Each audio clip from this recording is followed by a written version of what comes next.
بسم الله الرحمن الرحيم إن الحمد لله نحمده ونستعينه ونستغفره ونعوذ بالله من شرور أنفسنا ومن سيئات أعمالنا من يهده الله فلا مضل له ومن يضلله فلا هادي له ونشهد أن لا إله إلا الله وحده لا شريك له ونشهد أن محمدا عبده ورسوله أما بعد السلام عليكم ورحمة الله تعالى وبركاته الحمد لله الذي بنعمه تتم الصالحات Alloh subhanahu va taolo mana shu yerga bosib kelgan qadamlarimizga Alloh taolo har bittasiga ajr hasanatlar yozgan bo'lsin va Rasululloh sollallohu alayhi vasallamning suhbatida Jannatul Firdavsda o'tirishimizni nasib qilsin. Payg'ambarlarning qissalarini davom etar ekanmiz. Mana bugun qissalarda eng ajibi va eng nodiri bo'lgan Yusuf alayhisolamning qissasini boshlaymiz. Bu qissani boshlashdan burun o'tgan suhbatimizdagi Lut alayhissalom va u kishining qavmi bo'lgan Sadum qavmini ustida sodir bo'lgan ba'zi ishlarni qisqa takrorlab qo'yadigan bo'lsak, toki keyingi mavzuga o'tib ketishimiz osonroq bo'lsin. Mana payg'ambarlarda karim payg'ambarlardan bo'lgan Lut alayhissalom yer yuzida buzg'unchilikni cho'qqisiga chiqqan, yer yuzida yashagan xalqlarning eng rasvosi bo'lgan Sadum qavmiga payg'ambar bo'lib yuborilganini ko'rdik. Va bu qavm payg'ambarlarning tarixida, insoniyat tarixida eng fosiq, fisq-fujurga to'lgan, kufr va fahshga botganligini ko'rdik. Ulardan burungi qavmlar albatta kofirlari bo'lgan, mu'minlari bo'lgan, fosiqlari bo'lgan, lekin ifloslikda, razillikda bularda tengi bo'lmagan. Va u qavm mana sizlardan burun hech kim qilmagan ishni qilasizlarmi deb Lut alayhisalom tomonidan Alloh taolo bizga bayon qiladiki, ular ana shu ayollarni qo'yib, erkaklar bilan aloqa qilishlikda o'zlariga odat qilib olganlar edi. Shuning uchun ana shu qissadan shunday xulosalar oldikki, bu ifloslik bilan shug'ullanayotgan ba'zi odamlar bo'lsa, yer yuzida bu bizning qonimizda, bizning genlarimizda, bizning yaralish tabiatimizda shunaqa bor degan paytda, na'udhu billah Allohga ular tuhmat qilayotgan bo'ladi. Insonda tabiatidagi bor narsa, biz shunday bo'lib yaralgan bo'lsak, tabiatimiz shunaqa bo'lsa, bizda nima ayb deyotgan paytda Allohdan qo'rqsinki, agar insonda tabiatida bu narsa bor bo'ladigan bo'lsa, Sadum qavmidan burungi qavmlar ham bu narsa bilan shug'ullangan bo'lishi kerak edi. Valaqad anzarahum batshatana fadamaru bin nuzur. Dar haqiqat Lut alayhissalom ularda bizni azobimizdan ogohlantirdi, ular ogohlantirishni yolg'on deb yuzaga tushdi. Qavm o'z payg'ambarga itoat qilishdan bosh tortgandan keyin Alloh taolo tomonidan yuborilgan baloga ro'baro bo'lishdi. Mana Jabroil alayhissalom ana shu qishloqning ostiga qanotini bir uchini kirgizdi va ko'tardi osmonga. Ko'tardi. Shunda rivoyatlar kelyaptiki, qishloqda yashaydigan it va xo'rozlarda tong sahardagi qichqirgan yoki hurganligini osmon ahli farishtalar eshitdi. Va qishloq ahli esa osmon farishtalarini tasbihlarini eshitishdi. Ana shu joyda ularga Jabroil alayhisalom qichqirishlikdan burun musavvamatan har bitta kofirda, har bitta fosiqda ismi yozilgan toshlar kelib boshiga yog'ildi. So'ngra bitta qichqirdi, hammasi to'kilgan tutday bo'lib qoldi.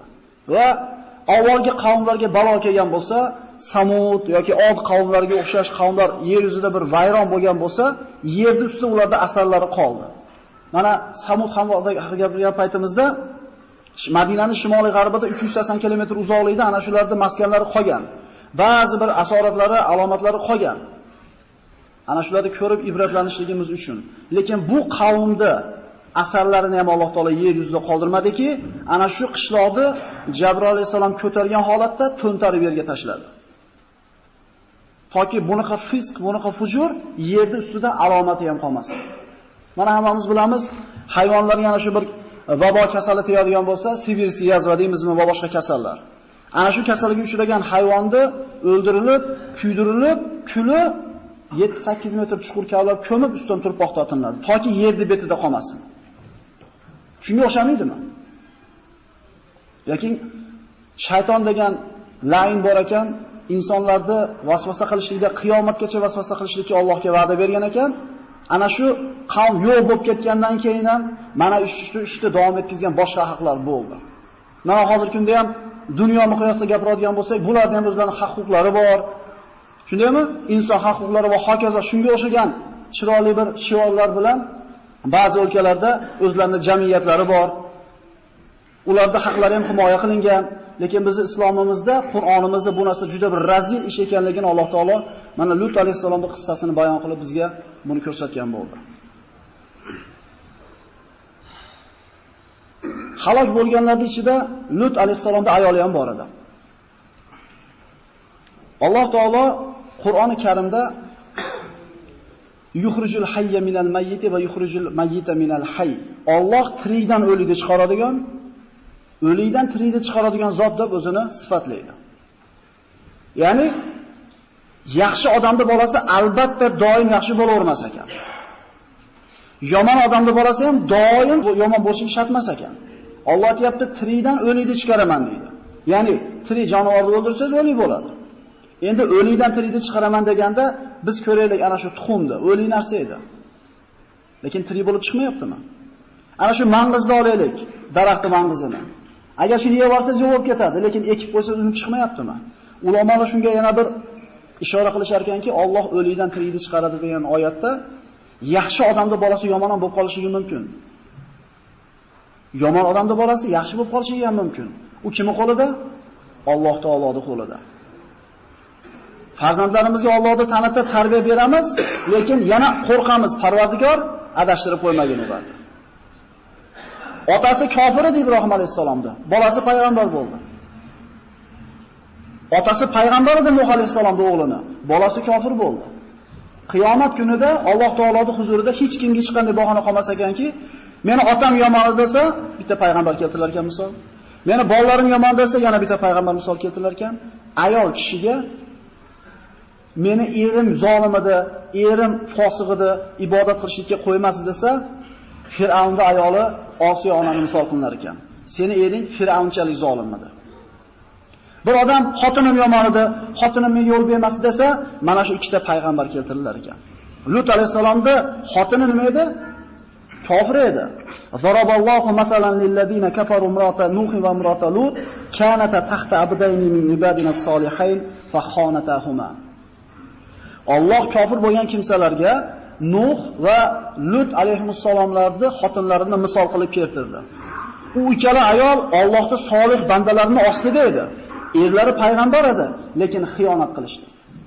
Bu xiyonat izzat nafs, sharaf xiyonati emas. Bu aqida xiyonati.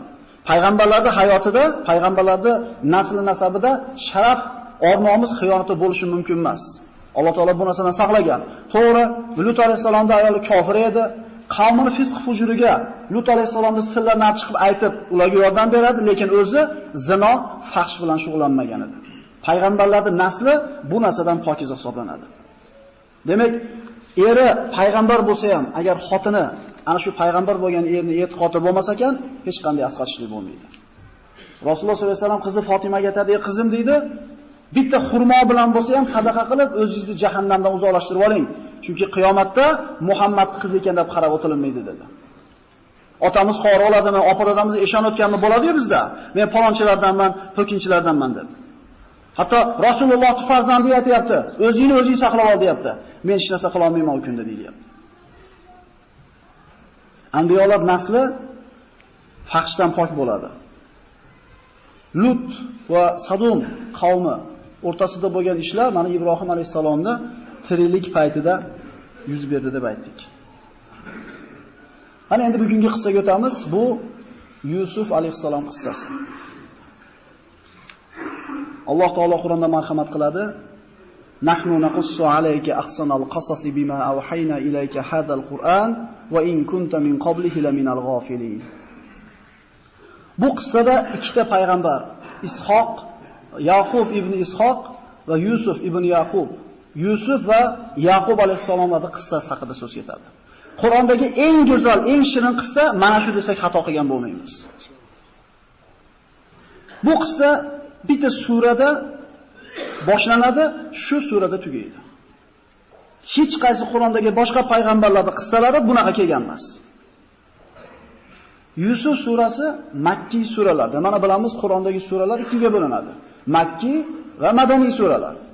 Makkada nozil bo'lgan suralarda asosan qo'rqituv, va'id, nazir, xushxabar bo'lgan iymon e'tiqodga dalolat qiluvchi bo'lgan oyatlar bilan to'lgan. Payg'ambarimiz 13 yil Makka da yashagan bo'lsa, iymonga da'vat qilgan. Hukmlar tushgan emas deyarli. Endi Madinaga ko'chib borgandan keyin hayotni tartibga keltirishga bo'lgan hukmlar tushdi.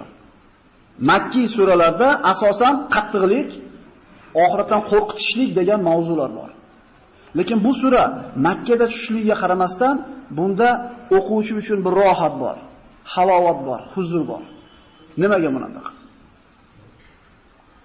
Mana aytdik, boshqa suralar sochiq, boshqa payg'ambarlarning qissalari sochiq holatda kelgan.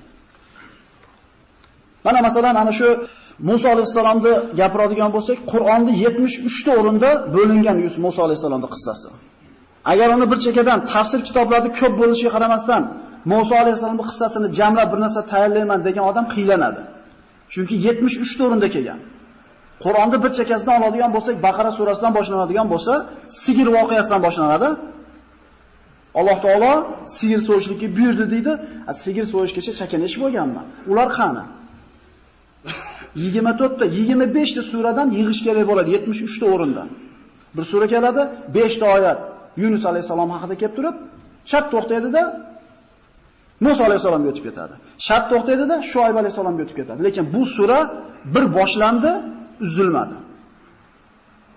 Nimaga bunday sura nozil bo'ldi? Rasululloh sollallohu alayhi vasallam Makka da odamlarni iymonga da'vat qilar ekan, Makka Qurashidan, kofirlardan juda ko'p aziyatlarni ko'rdi. Payg'ambarimizni ana shu Makkani aziyatidan to'sib turgan kishisi bu amakisi Abu Talib edi. Yoshligida shu kishinikida katta bo'lgan, payg'ambarimizni yaxshi ko'rgan u kishi, payg'ambarimizni Abu Talibni yaxshi ko'rgan, lekin kofirligicha o'lib ketgan. Rasululloh sollallohu alayhi vasallam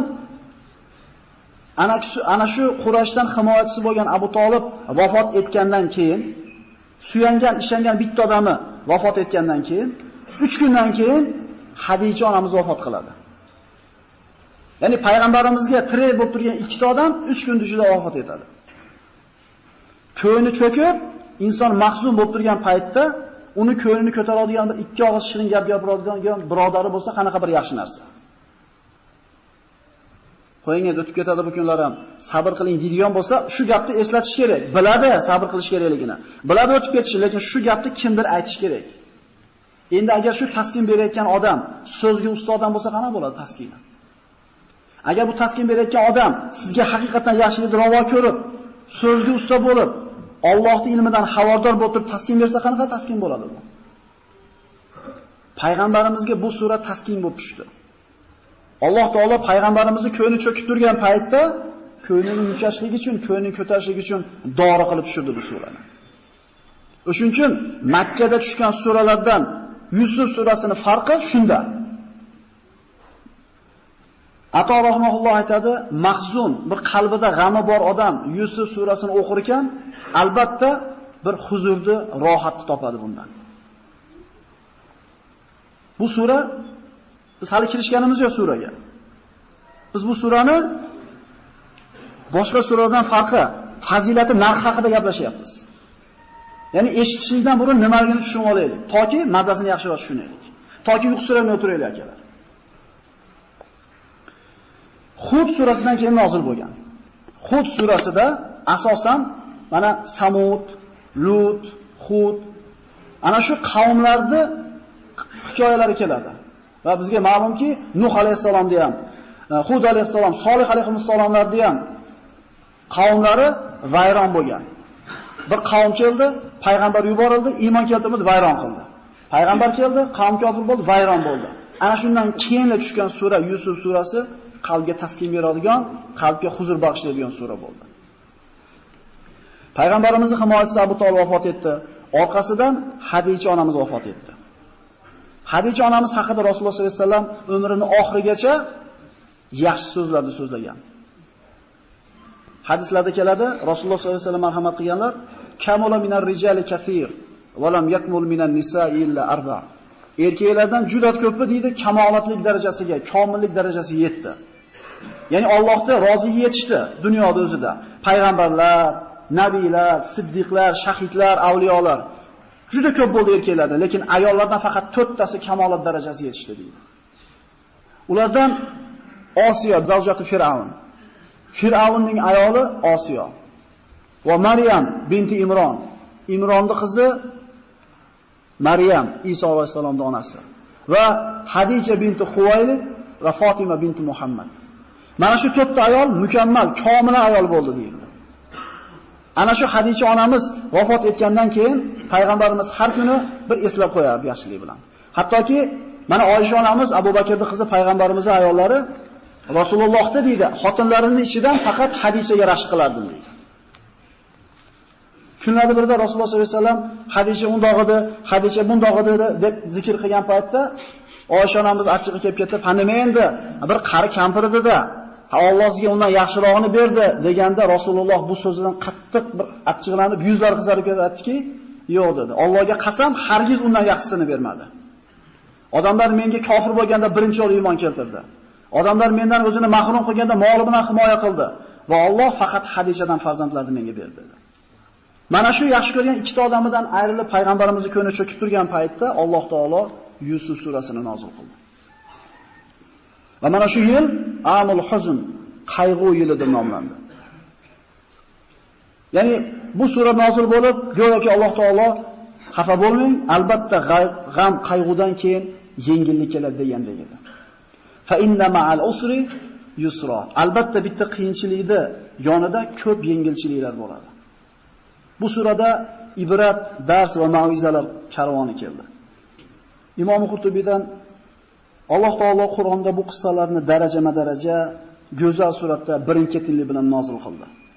Masalan, Ibrohim alayhisalomning qissasiga murojaat qiladigan bo'lsak, fama labisa an ja'a bi ijlin hanif. Ya'ni uzoq turmadida semiz sigirni keltirdi. Boshqa surada farog'a ila ahlihi fa ja'a bi ijlin samin. Oilasining oldiga chiqib ketdi-da, semiz buzoqni olib keldi. Ya'ni ikkita oyat yig'sak, demak, Ibrohim alayhisalom semiz va pishirilgan buzoqni olib kelib mehmonlarga qo'yilganligi ma'lum bo'ladi. Ya'ni yig'ish kerak buni. Mehnat qilish kerak, u yerni qarash kerak, bu yerni qarash kerak. Lekin Yusuf alayhisalom surasini o'qisak, birodarlar, unaqa mashaqqat yo'q. Bir chekadan ketadi bir hikoyadek.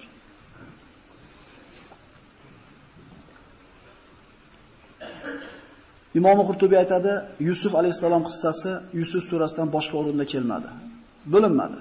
Muxoliflar, ya'ni Qur'onni Allohning kitobi emas deyotgan muxoliflarga bir hujjat bo'ldiki, agar qo'lingizdan kelsa, uzuq qissalarni keltiringlar, Qur'onnikida qilib bo'lsin. Ya unga yaramasanglar, biz butun bitta sura ham keltiringlar, hikoya keltiringlar, Qur'onda qilib bo'lsin. Bu Alloh taoloning chaqiruvi qiyomatgacha yashaydigan nafaqat insonlarga, balki jinlarga ham xitob bo'ldi. Alloh taolo mana Qur'onda qul la inijtamatil insu wal jinnu ala an ya'tu bimithli hadzal Qur'an la ya'tuna bimithli ma walau kana ba'dhum li ba'dhin zahira. Ayting, agar insonlar ham jinlar ham jamlansa, mana shu Qur'onga o'xshagan narsani birga keltiramiz deb, bir-birimizga yordam berib turib Qur'onga o'xshagan narsani keltiramiz desa ham, aytingki, ular hech qachon bu narsaga qodir bo'lmaydi. Bu chaqiruv qiyomatgacha turadi. 10 ta sura degan Alloh. Yaramaganda bitta sura degan. Bitta oyatni ham keltira olmaydi insonlar. Chunki bu Robbil Azza va Jalla kalimalar hisoblanadi. Xo'p, qissani boshlaymiz endi. Qissani boshidan boshlaymiz. Eng go'zal qissani boshlaymiz. Alloh taolo boshlagandek boshlaymiz. Astagfirullah, alif lam ra tilka ayatul kitabil mubin inna anzalnahu qur'anan arabiyyan la'allakum ta'qilun nahnu naqussu alayka ahsanal qasas. Alif lam ra bu ochiq kitobning oyatlaridir. Albatta biz Qur'onni ochiq arab tilida tushirdik, shoyat aql yurgizishliklar uchun. Qur'onda arab tili haqida, arab tilida nozil bo'lganligi haqida 7 ta oyat keladi. Ya'ni arab tilini boshqa tillardan ustunligi ham shunda. Avvalambor Qur'onda tili, jannatiylarda tili bu. Til o'rganishga agar rag'batimiz bo'lsa, Qur'on tilini o'rganaylik, arab tilini. Chunki Alloh taolo arab tilida tushirdi Qur'onni. Jabroil alayhisalom arab tilida yetkazib berdi. Payg'ambarimiz arab tilida o'qib berdi. Jannatga kirganlarning tili ham arab tili bo'ladi. Biz sizga bu qissalarning ichidan eng go'zalini so'zlab beramiz. Qissa degan so'z, qasos degani bir xabarni orqasidan boshqa xabarni kelishligi. Mana Musa alayhisalomda onasi ana shu sevatga solib suvga oqizib yuborgan paytda vaqolatli uxtihi qussi deydi. Onasi qiziga aytadi, ya'ni kuzatib borgin deydi. Orqasidan borib qarab ketgin deydi. Ya'ni bitta xabarda orqasidan ikkinchi xabarni kelishi qissa deydi. Nahnu naqussu alayka ahsanal qasasi bima awhayna ilayka hadal Qur'an va in kunta min qablihi laminal ghafilin. Biz sizga qissalarda eng go'zalini so'zlab beramiz. Mana shu Qur'onda vaholanki siz bu narsalardan g'ofil edingiz. G'ofil degan sifat mana shu qissadan bexabar edingiz deyapti Alloh taolo. Allohning zikridan g'ofil emas bu yerda. Siz mana shu qissadan g'ofil edingiz. إذ قال يوسف لأبيه يا أبتي إني رأيت 11 كوكبا والشمس والقمر رأيتهم لي ساجدين. Vaqtiki Yusuf otasiga aytdi, "Ey otajon, men 11 ta yulduz, oy va quyoshni menga sajda qilayotganini tushimda ko'rdim." Qala ya bunayya la taqsus ru'yaka ala ikhwatika fayakidu laka kayda inna ash-shaytona lil insani aduwwun mubin. Bu tushingizni akalaringizga aytmang, sizga bir hiyla, makr qilib yomonlik qilib qo'ymasin, chunki insonga albatta shayton ochiq dushmandir. Ru'ya degan so'z bu insonni tushida ko'radigan narsasi. Endi ru'ya bo'lib turib qisqa to bilan tasniya bilan keladigan bo'lsa, toy tanis bilan keladigan bo'lsa, kishi uyg'onligida ko'radigan narsasi. Bu yerda ru'ya deb turib tushingizda deyilyapti. O'ngida ko'rgani yo'q. Demak Yusuf alayhisalom tushida ko'rgan edi. 11 ta yulduzni, oy va quyoshni o'ziga sajda qilganini. Yaqub alayhisalom tushlarda ta'birini bilmasdi. Xuddi biz siz bilan bilmagandek. Tushlar haqida nima deymiz? Rasululloh sollallohu alayhi vasallamning hadislarida keladi, yaxshi tushdi, yaxshi odamlarga aytinglar, yomon tushdi biroq aytmay qo'yinglar deydi. Ya'ni tushdi yaxshisi bo'lsa aytilib, yomonni aytmaslikka buyurilganmiz biz. Tushlarda ta'birini biladigan Yusuf alayhisalom edi. Undan keyin boshqa hech kimga berilgan emas bu ilm. O'shuning uchun bitta odam kitobcha ochib o'tirib, tushlarda ta'bir qiladigan hunarga ega bo'lgan bo'lsa, bu odamda jichcha rost ko'rmasligida shubha qilmasak bo'laveradi. Yusuf alayhisalomda 11 ta ukasi bor edi. Binyamin o'zini bitta onadan tug'ilgan ukasi edi. 6 tasi boshqa ukadan va 4 tasi Yaqub alayhisalomning ikkita cho'risidan farzandlari edi. Ya'ni 11 ta ukasi bor edi. Yaqub alayhisalom farzandlarining ichidan Yusufni boshqalardan ko'ra ko'proq yaxshi ko'rardi. Va akalariga bu narsa yoqmas edi. Binyaminni ham yomon ko'rishadi-yu, lekin yosh kichkinaroq bo'lganligi uchun Yusufni yomon ko'rganda yomon ko'rishmas edi. O'zi bir odamni bir nechta ayoli bo'lsa, yoki bir nechta farzandi bo'lsa, bittasini boshqalardan ko'proq yaxshi ko'rishligi ayb emas. Ayb nima?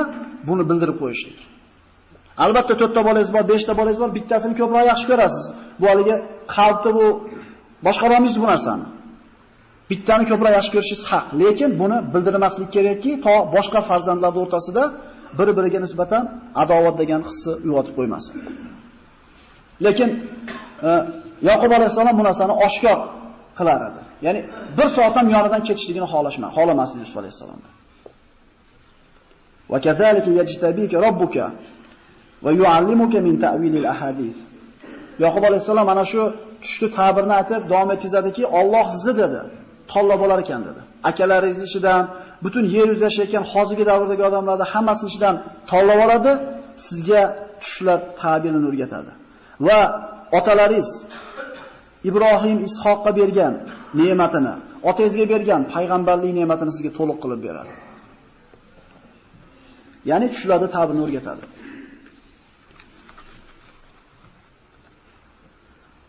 Bu qissada Alloh taolo yahudlarga javob berdi. Yahudlarda Yusuf alayhisalom haqidagi qissalar bor edi, lekin to'liq emas edi. Chola bo'lsa ham orasiga ko'p inxiroflar, o'zgarishlarni kirgizishib olgan edi. Va Rasululloh sollallohu alayhi vasallamdan kelib Yusuf alayhisalomning qissasini yahudlar so'raganda Alloh taolo mana shu surani javob qilib tushirdi. Laqad kana fi Yusuf va ikhwatihi ayatun lis-sailin. Yusuf va akalarining qissasida so'rovchilar uchun belgilar, javoblar bor. إذ قالوا ليوسف وأخوه أحب إلى أبينا منا ونحن أصبع إن أبانا لفي ضلال مبين. Aka-ukalar to'planib aytishdiki, Yusuf bizdan ko'ra otamizga mahbubroq. Vaholanki biz usbamiz. Usba 10 tadan oshiqroq jamoat, arab tilida usba deyiladi. Bu otamiz ochiq zalolatda dedi. Otasi kim edi? Kim edi kishi? payg'ambar bo'lgan otasiga zalolatni nisbatlashyapti. Ya'ni inson o'zini haq deb bilgandan keyin ro'parasida turgan odam nima bo'lishi kerak albatta? Nohaq bo'lishligi kerak. Uqtulu Yusuf. Yusufni o'ldiringlar deydi. O'ldiraylik Yusufni dedi. Ya'ni qarang, ota bitta bolasini ko'proq yaxshi ko'rishini bildirib qo'yishligi akani ukani o'ldirishgacha fikrga olib boryapti. Shuning uchun farzandlarga bo'lgan muomalada bittani boshqalardan oshib ko'rib bo'lmaydi. Odamlarga ko'rsatib. Shunda ana shu aka-ukalarning kattasidan bo'lgan Yahuda aytdiki, "Yo'q, o'ldirmanglar" dedi. O'ldirish dedi katta gunoh dedi. Avitrohu ardon. Yaxshisi dedi, adashtirib chiqarib olaylik yerimizdan. So'ngra yahlu lakum wajhu abikum va takunu min ba'dihi qauman solihin. Chiroyli bir ma'nolar bor. Chiqarib olinglar Yusufni. Yusuf yo'q bo'lgandan keyin otanglarning yuzi sizlarga buriladi, sizlarni ham yaxshi ko'radi. Keyin tavba qilib olasizlar. Ya'ni kishi avval gunoh qilishni niyat qilib turib, orqasidan tavba qilib olaman deyapti. Ya'ni qilib qo'yib turib, bilib bilmasdan majbur bo'lib qilib qo'yib qilingan tavba boshqa, lekin mo'ljallab olmon qilib olib, bir rizq qilib olib shuni, keyin tavba qilib olaman. Shu kishini tavbasi qabul bo'ladimi desa, ulamolar aytadi, tavba eshigi har doim ochiq deyshadi. Shoshilmay turaylik xulosaga. Lekin musibat nimada? Musibat ana shu tavba qilishlikka ulgurmikinsan degan savol turadi. Ikkita uka Banu Isroildan rivoyatlarda keladi. Uka taqvodor, ibodatxon, aka delik ana shu maishatga berilib ketgan fosiq, necha yil akasini da'vat qildi. Unamay yurib, Alloh bir kun qalbiga soldida, bo'lgan ukam oldiga borib, men ham ibodat qilay, tavba tazarru qilay, qarab qopman deb, Alloh tomonga qarab bitta qadam bosdi. Narigi uka shuncha ibodat qildim, ancha oldi kayf qilmaganim, bir kayf qilay dedi, bu yoqqa qarab chiqdi. Alloh ikkalasining jonini oldi. Kim qayoqqa ketdi? Sizlardan bir kishi dedi Rasululloh, bir umr jannat amalini qilib yuradi. Jannat bilan o'rtasida bir ziro qoladi dedi. Ana shu bir ziroda bitta gunohni qilgan paytda Alloh jonini oladi, jahannamga ketadi dedi. Sizlardan bir kishi bir umr jahannam ishini qilib yuradi. U bilan jahannam o'rtasida bir ziro qoladi. Bugun tavba qilay, bugundan bomdod o'qiyman deb taorat qilib chiqadi, gummati mashina urib yoradi. Qayerga ketdi u? Ya'ni shu varani xom sanab bo'lmaydi. Innamal amru bil xawatim. Ishlar oxiriga qarab o'lchanadi. Bu yerda o'tirganlar hech qaysimiz g'ururlanmaylik. Chunki ketayotgan soatimiz inobatga olinadi. Mana Yusuf alayhisolamning qissasini keyin safar tugatarmiz. Oxirida shuncha imtihon, shuncha balolardan muvaffaqiyatli chiqib, shuncha mashaqqatga sabr qilib, zo'r bo'lib chiqib turib ham, oxirida Parvardigor oxirimni yaxshi qilgin deb so'raydi. Shuncha ishni dondirib qo'ygandan keyin ham. Ya'ni bu hayotda qilayotgan ishimiz bizni g'ururlantirib qo'ymasin. Bu o'qiyotgan namozimiz, bu ko'zimizni tiyayotganimiz, bu Qur'onimiz chunki oxiriga qaraladi. Demak, ulamolar aytadi, tavba eshiklari doim ochiq. Alloh taolo kunduzi osiy bo'lganlarga gunohlarni kechirish uchun tunda qo'lini uzatib turadi. Tunda gunoh qilganlarga kunduzi qo'lini uzatib turadi. Alloh kechiradi, faqat savol turadi. Ulgiysanmi? Ulgiysanmi? Demak, keyin tavba qilsak bo'lar ekan degan xomtama bizni qalbimizdan o'tib qolmasin. Ulgimay qolishligimiz bor. Valquhu fi ghayabatil jubbi yaltaqithu ba'du as-sayyara in kuntum fa'ilin. Agar undan qutulmoqchi bo'lsanglar deydi, bir-biriga karvonlarda yo'lida turargan bitta quduqqa tashlab yuboringlar, o'sha karvonlar olib ketib qoladi-da, yurtinglardan chiqib ketadi. Mana shu ishni qasd qilishdi va otalarining oldiga kelishdi. Qalu ya abana ma laka la ta'manna ala Yusuf va inna lahu lanasihun. Arsilhu ma'ana ghadan yarta va yal'ab va inna lahu lahafizun. Ota deydi, nimaga Yusufni bizga ishonmaysiz? Biz yomonlik ravo ko'rmaymiz-ku. Biz bilan tey qo'ying, chiqib o'ynab, yayrab keladi. Kalimatu roq, yarta degani yeb ichishda ziyodalik degani. Maza qilib dam olib keladi. Yaqub alayhisalom qo'yib yubormasligining ikkita sababini aytib aytadiki, Astagfirullah qala inni la yahzununi an tadhhabu bihi va akhafu an yakulahu dhib va antum anhu ghafilun. Birinchidan oldimdan ketishi meni xafa qilib qo'yadi. Shuning uchun ikkinchidan sizlar o'yin bilan ovora bo'lib kelsanglar, sizlar boradigan joyda bo'rilar bor. Bo'ri bolamni yeb ketishidan qo'rqaman dedi. Ular aytishdiki, qalu la in akalahu dhib va nahnu usba inna idan la khosirun. Agar shu 10 tadan oshiq odam bo'lib turib, bitta ukamizni bo'riga oldirib olsak, haqiqatan bir ziyonkorlardan bo'lamiz u.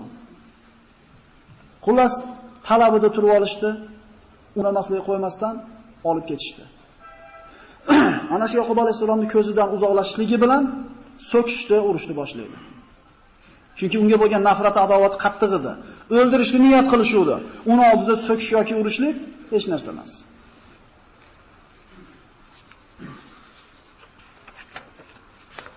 Ana shu qasd qilingan quduqqa olib borildi va quduqqa tushirishdi.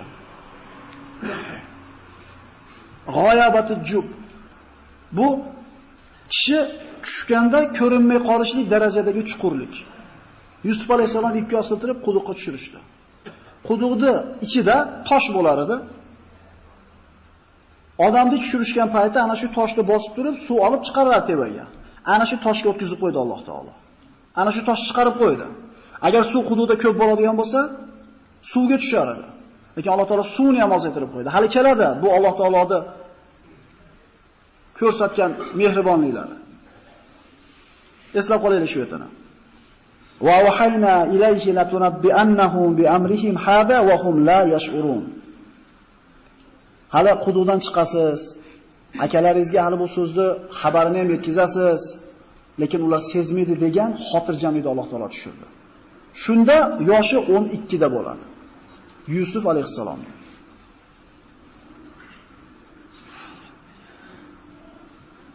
وجاءوا أباهم عشاء يبكون قالوا يا أبانا إنا ذهبنا نستبق وتركنا يوسف عند متاعنا فأكله الذئب وما أنت بمؤمن لنا ولو كنا صادقين. سبحان الله. Gapirayotgan gapidan o'zi yolg'onchiligini aytib turishibdi. Xufto mahalda kech bo'lganda yig'lab kelishdi otasining oldiga. Yig'i bilan hech narsa hal qilinmaydi, mutahamlik bilan. Tarixda eng odil qozilardan bo'lgan Shurayhning oldida bir ayol bilan bir erkak kishi bir masalani kelisha olmay kelishadi qozining oldiga. Shunda ayol qattiq yig'laydi. Qattiq yig'lagan paytda ana shu joyda turgan Amosh aytadiki, "Ey qozi" deydi, "Bu yerda" deydi, "Mana ayol kishi haqqa o'xshaydi" deydi. Qarang qanaqa kuyib pishi yig'layapti deydi. Esa Shurayh aytadiki, Yusufning akalari ham otasining oldiga kelgan paytda yig'lab kelishgan edi.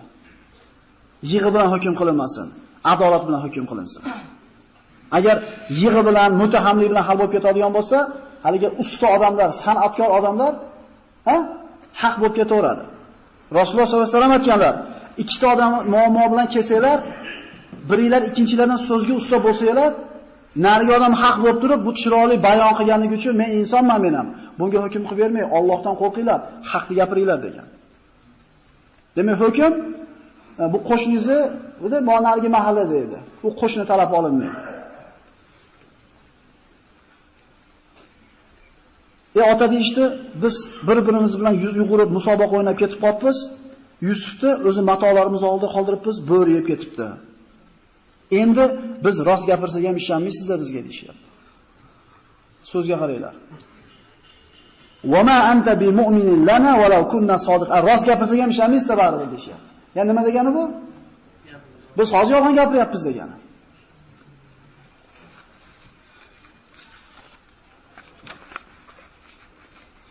Vaja'u ala qamisihi bidamin kadib. Ana shu ko'ylagini qonga bulab olib kelishdi. Ibn Abbos aytadi, bir qo'zini so'yib, qoniga Yusuf alayhisolamning ko'ylagini belashadi. Va ko'ylagini ko'rsatgan paytda hujjat qilib, Yaqub alayhisalom aytadiki, bu bo'ri nihoyatda bir mehribon ekanmi? Bolamni yeyishga yetdi-yu, ko'ylagini yirtmabdi-da. Sizlarda nafsinglar o'zingizlarga bir ishni chiroyli ko'rsatdi. Endi meni ishim chiroyli sabr dedi. Mana shu fasobrun jamil vallohu musta'an ala matasifun. Yaqub alayhisalom shu gapi boshiga musibat yetgan odam uchun dars bo'lish kerak. Otasi o'lsa, mashinasini o'g'irlab ketsa, shu xabarni eshitgan lahzada sabr qilsa shunga ajr bor. 1 yil, 2 yil o'tgandan keyin nima qiladi? Ko'nikib qoladi. Musibat bo'lganligi, bolasi yo'qolganligini eshitishi bilan fasobrun jamil. Endi men ishim chiroyli sabr qilish dedi. Tushunarlimi? Xulosa olaylik, bu faqat eshitib maza qilib qo'ymaylik. Mashinangizni o'g'irlab ketishibdi. Laboyni sindirib ketishibdi. Ko'rdingiz, nima deysiz? Yaxshi bilasiz nima deyishingizni. Shunda sabrun jamil deyilsa, Alloh shunga ajr beradi. ajr qilgani uchun mana shu musibatni ustidan ko'proq yaxshilikni beradi. Biz 2 kun 3 kun o'tgandan keyin nima qilamiz? Xolasa, xolamasa ko'nikib qolamiz. Iymon mana shu lahzada bilinar ekan.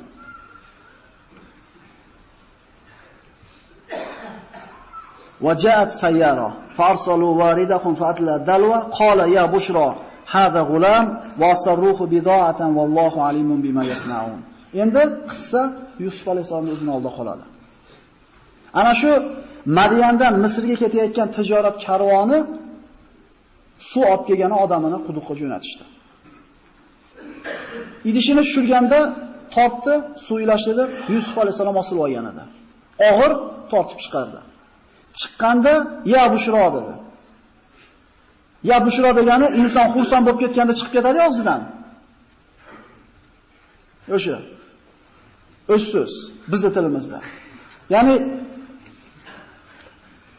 xursand bo'lib ketganligidan, katta narsaga erishganligini belgisi. Hali chekiga mashina chiqmasa nima deymiz? O'shaqa deyishdi. Bu bola ehtimol qochoq quldir, yo bir ota-onasi yo'qotib qo'ygandir deyishdida, ana shu matolarning ichiga bekitib qo'ydi. Chunki qulning savdosi nihoyatda bir yaxshi, rojih bo'lgan savdo edi.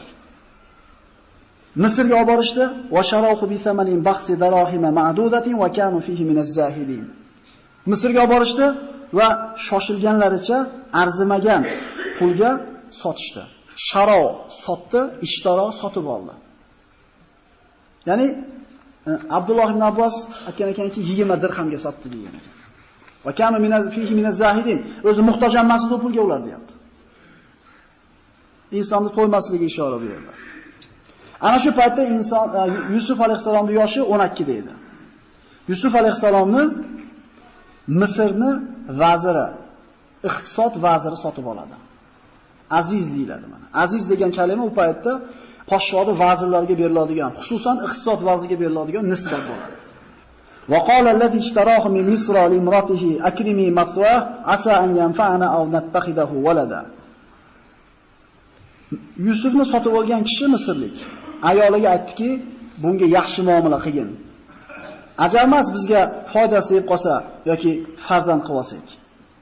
Bu vazir bepushtidir, yaramas edi ayollarga. O'shuning uchun farzand qilib olamiz degan umidni ham qo'yib qo'ydi. Alloh taolo Yusuf alayhisolamga ne'matlari mana shu musibatning ichida ham bo'ldi. Suvga tushirganda toshda o'tirib qolishi, qul bo'lib sotilgandan keyin ham xuddi vazirning uyida o'g'lidek katta bo'lishligi. Hali Alloh taolo minnat qiladi bularda, qamalib qolgandan keyin. Yusuf alayhisolam vazirning uyida xuddi uni o'g'lidek katta bo'ldi. Qul bo'lishiga qaramasdan o'g'lida yashadi.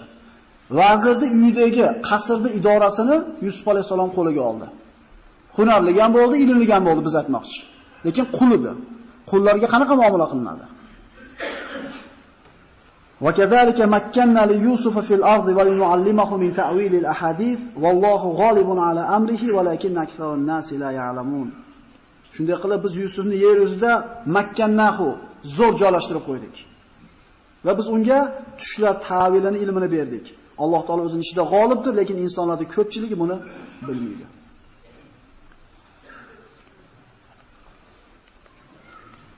Havo issiqligiga mana yarim soatdan o'tib qoldi. Sal qimillab olsak qon aylanadi akalar. Sollallohu alayhi rasulillah. Allohumma solli ala sayyidina Muhammad.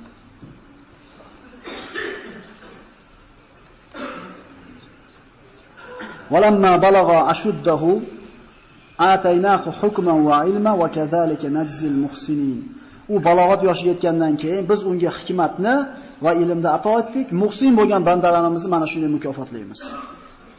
Bu qissa oshcha yaxshida o'shuning uchun uyqusirashliklar xohlamayapman. Bu birorta bir jumlasini, birorta bir so'zini o'tkazib olishlikka xato bo'ladi. Yusuf alayhisalom shirkdan, inqirofdan, zalolatdan, osiylikdan uzoqlikda, poklikda yashadi. Poklikda ulug' edi. Alloh taolo Yusuf alayhisalomga ilm, hikmatni ato etdi. O'zini zamonasidagi kishilar ichida eng olimi, eng bilimdoni bo'ldi. Alloh taolo Yusuf alayhisalomni ana shu zino fitnasi bo'lgunga qadar qanaqa sifatlar bilan sifatladi? Eshitib turaylik. G'ulamun alim, bilimdon yigit. G'ulamun halim, halim yigit. Ataynahu hukman va ilma. Ilm va hikmatni ato etdik. minal muhsinin, yaxshilardan edi. Shunaqa sifatlarga ega bo'lgan yigit zinoga rag'bat qilishiga mumkinligi aqli bor odamga to'g'ri kelmasligi kerak. Ya'ni Yusuf alayhisalom o'zi ham xoladi, unga qarab qo'lini cho'zib tashab qoluvdi, ina mo'jizani ko'rib qaytib bordi degan ba'zi noto'g'ri rivoyatlar ham yo'qmas ekan kitoblarda. Lekin payg'ambarlarning sha'nida gapirayotganimizda tilimizga ehtiyot bo'lishimiz kerak. Kim edi endi, u ham bitta odamda deyotganda tilimizni tishlaylik. Chunki bu minglagan, millionlagan ehtimol hisobsiz bo'lgan bandalarni Alloh taolo tanlab olgan bandalari.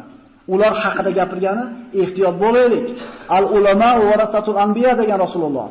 Olimlar haqida gapirgani ham tilimizga ehtiyot qilaylik. Ko'p eshitib qolamiz shu narsani. U palonchi. Olimlar payg'ambarlarning merosxo'rlari deyapti.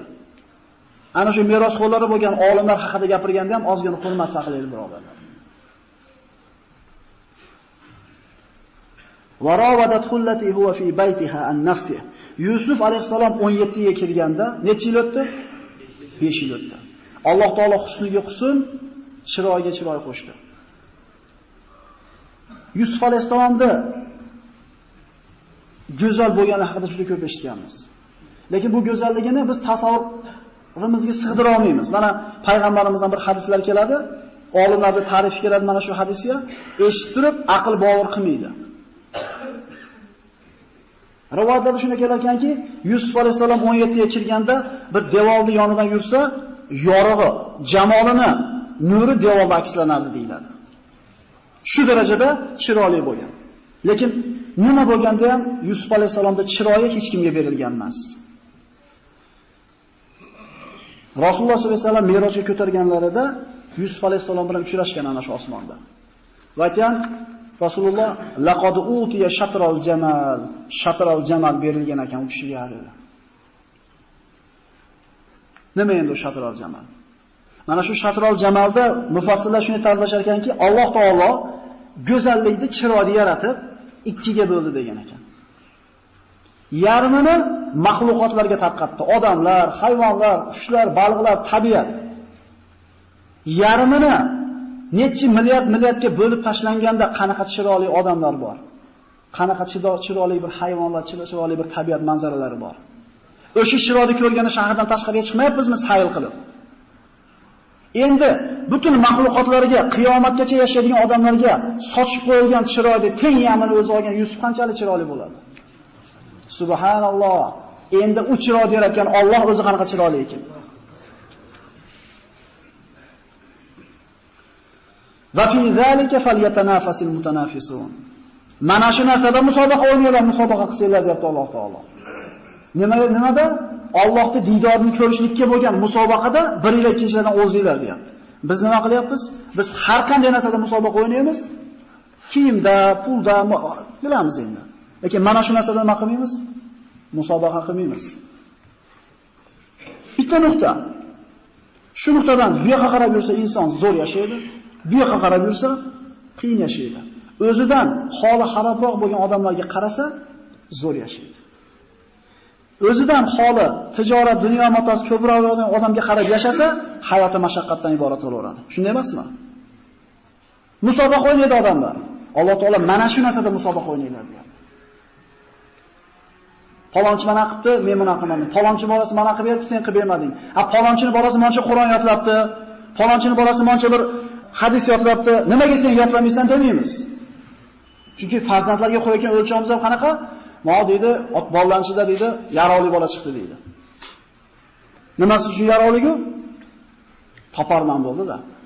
Onasining sal qiroqroq bo'ldi, chunki u toparman emas. Bizda toparman bola yaxshi.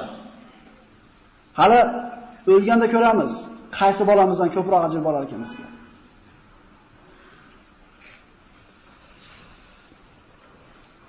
Vazirning ayoli Yusuf alayhisalomdan mana bu go'zalligini oldida tura olmadi. Qiyin bo'lgan u ayolga. Chunki bunaqa chiroyga ega bo'lgan yigitni uyida qul bo'lib turishligi kofir bo'lganlar uchun umuman musibat edi. Chidolmadi oldida. Va eshiklarni berkitdi, eriga tayyorgarlik ko'rganda yasan tusanni qildi, eng chiroyli qimmatbaho kiyimlarni kiydi, vazirning xotini u. Va Yusuf alayhisalomdan rovadathu, yumshoqlik, ulfatlikni talab qildi. unga yaxshi muomalada erkalashligini xohladi. Qo'lidan kelgan hamma maqsadga yetkazadigan vositalarni qildi. Va g'allaqatil abwab va qalat haytalak. Eshiklarni berkitdi va yonimga kel dedi. Yusuf alayhisalom ana shu so'zni eshitishligi bilan, shu vaqtda o'zi zudlik bilan qala ma'adalloh. Innahu robbi ahsana masway innahu la yuflihuz zolimun. Alloh saqlasin. Axir ona xo'jayinim menga muomalani zo'r qilgan bo'lsa, o'zini o'g'liga katta qilgan bo'lsa, qanday qilib uni ayoli bilan zino qilaman? Zolimlar hech qachon najot yetmaydi dedi. Ya'ni ko'rnam emas edi Yusuf alayhisalom. Kofir bo'lsa ham xo'jayinini qilgan yaxshi muomalasini nima qilyapti? Bilyapti.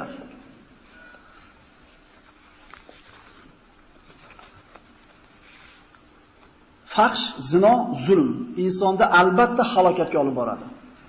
Fahsh ko'paygan joyda, zino ko'paygan joyda o'lim ko'payadi degan rivoyatlar bor. Fahsh, zino faqrlik keltiradi degan joylari bor. Ehtiyot bo'lish kerak musulmon odam bu narsada.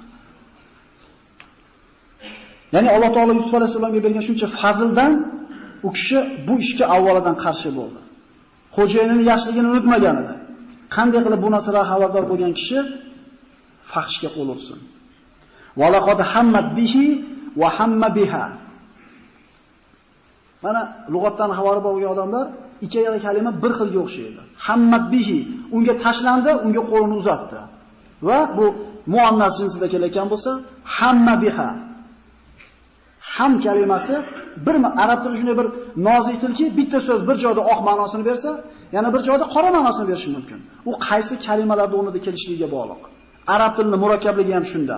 Bitta kalima kelyapti, u ham hamma deyapti, bu ham hamma deyapti. Ham kalimasi qasd qilishlik, niyat qilishlik ma'nosi bor ekan. Va yana bitta hamni ma'nosi tezda fikr yuritishlik degan ma'nosi. Demak, vazirda xotini qasd qilib qo'lini uzatdi. Yusuf alayhisalom bu narsani fahshlar haqida fikr yurgizdi. Tezligi bilan fikr yurgizdi.